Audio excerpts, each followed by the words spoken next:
Ever since ChatGPT burst on the scene in November 2022, I've been thinking a lot about John Henry.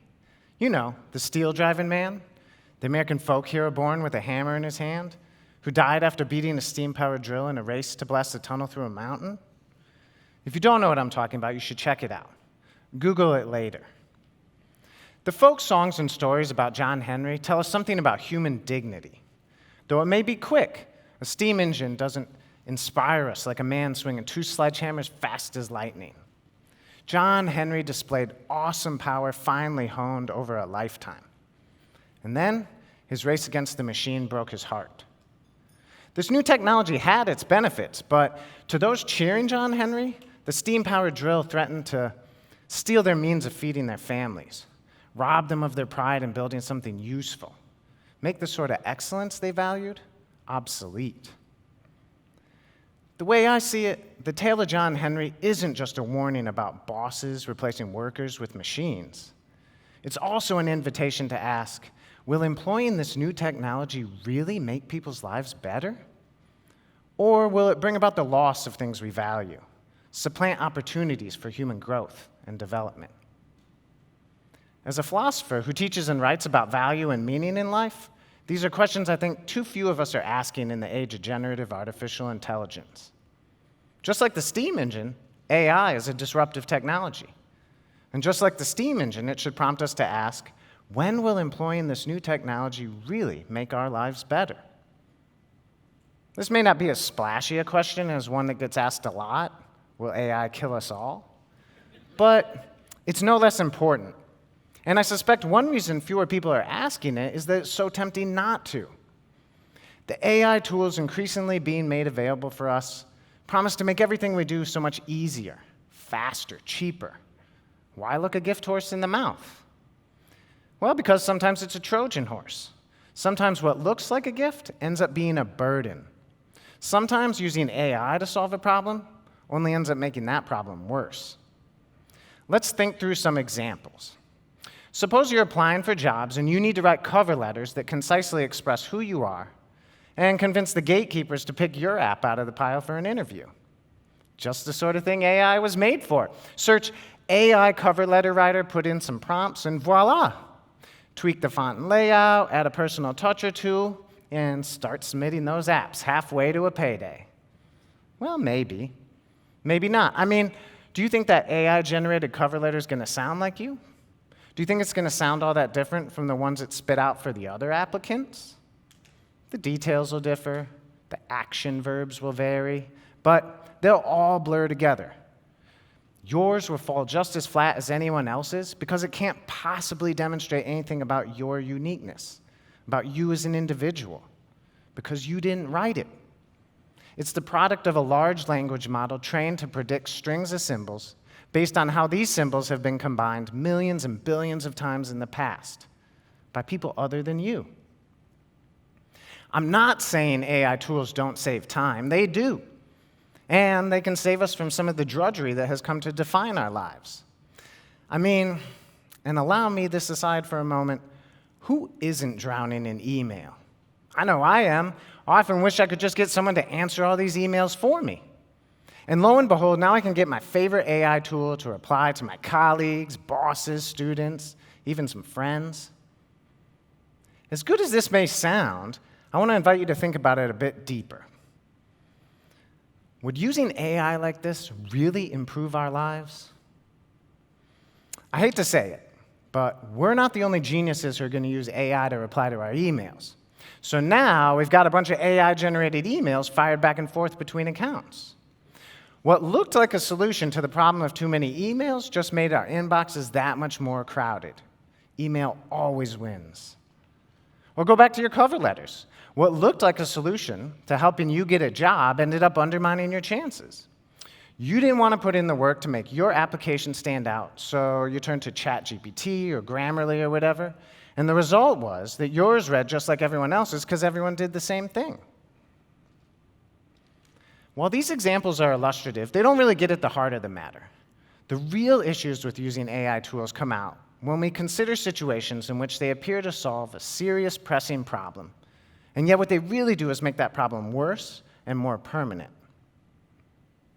Imagine you get that job, and now a year or two down the line, you've got too much work and not enough time. Maybe it's because one of your colleagues quit and the position is yet to be filled. Maybe it's because you got a demanding boss. For whatever reason, you face the predicament of not having ample time to complete your mound of tasks.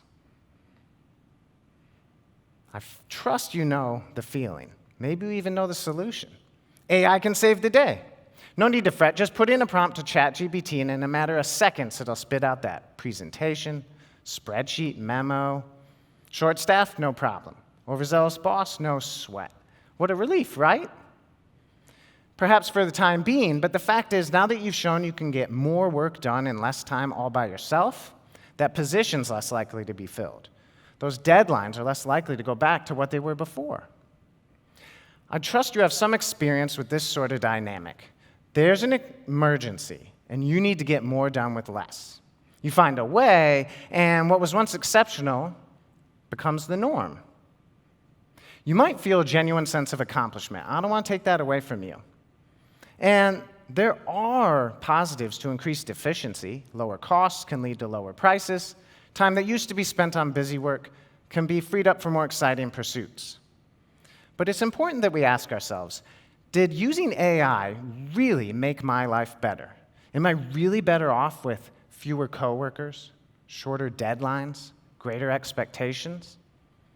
Because by solving the problem the way we did, by using AI to increase our efficiency, we didn't solve the underlying issue. We didn't hire a replacement for our colleague or help our boss to ease up. Instead, we found a workaround. That workaround's like a Band-Aid. Doesn't cure the wound, just stops the bleeding. The issue that caused the emergency remains. Worse yet, our ingenuity eliminated the need to address it. What was once an emergency is now just the way things are. Welcome to the new normal. Again, I'm not saying efficiency is evil, and there can be real advantages to increase productivity.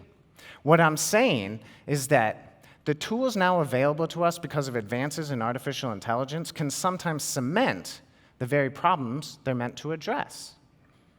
This may not seem so bad in the sort of situations we've been considering. We can weather the downsizing storm, handle the demanding boss.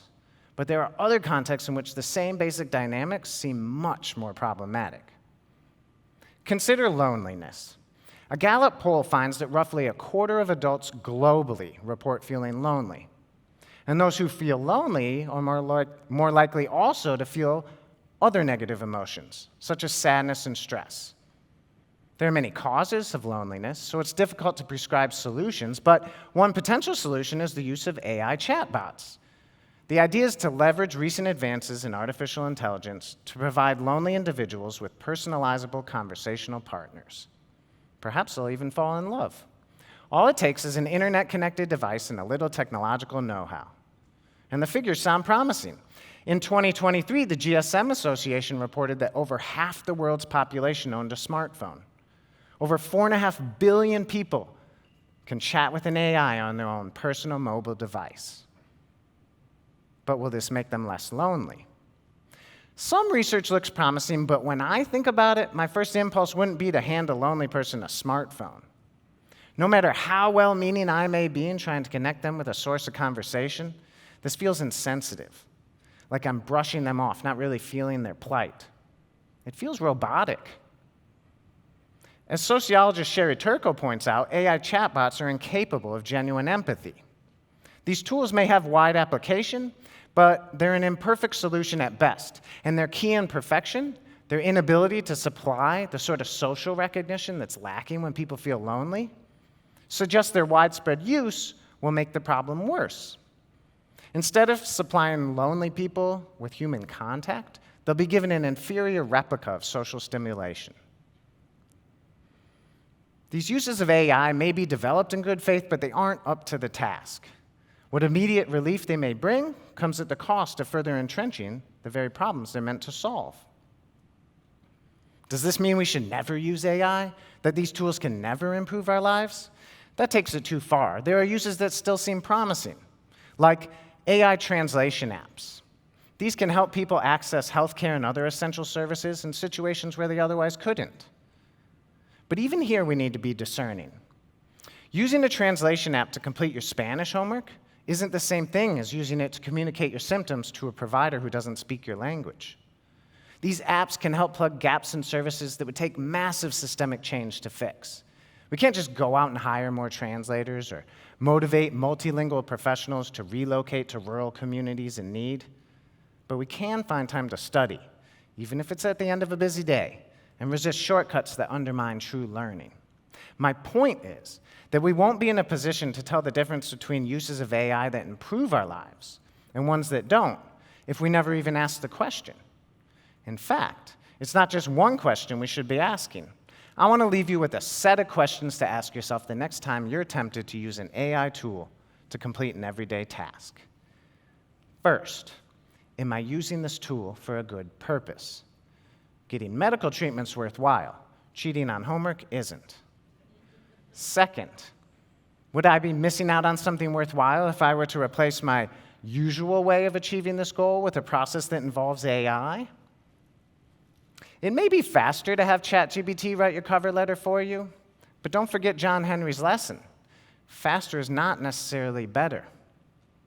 The steam drill doesn't display human excellence, it supplants it. Having an AI write your cover letter for you robs you of the opportunity to grow as a writer. Who knows? Writing it yourself may even give you a chance to crystallize your sense of your own professional identity. Our lives are better the more opportunities we have to develop our human skills and understanding. Third, is the time or money I would be saving by using this AI tool being put to good use? It's one thing to complete my work faster so I can spend more time with the ones I love. It's another thing entirely for me to simply have more tasks piled on my desk. Fourth, and finally, how does using AI interact with the systems and structures that shape our lives? Knowing that your aging parent can chat with a customized chatbot may make you feel less wary placing them in a nursing home, may make you feel less guilty about skipping your weekly visit.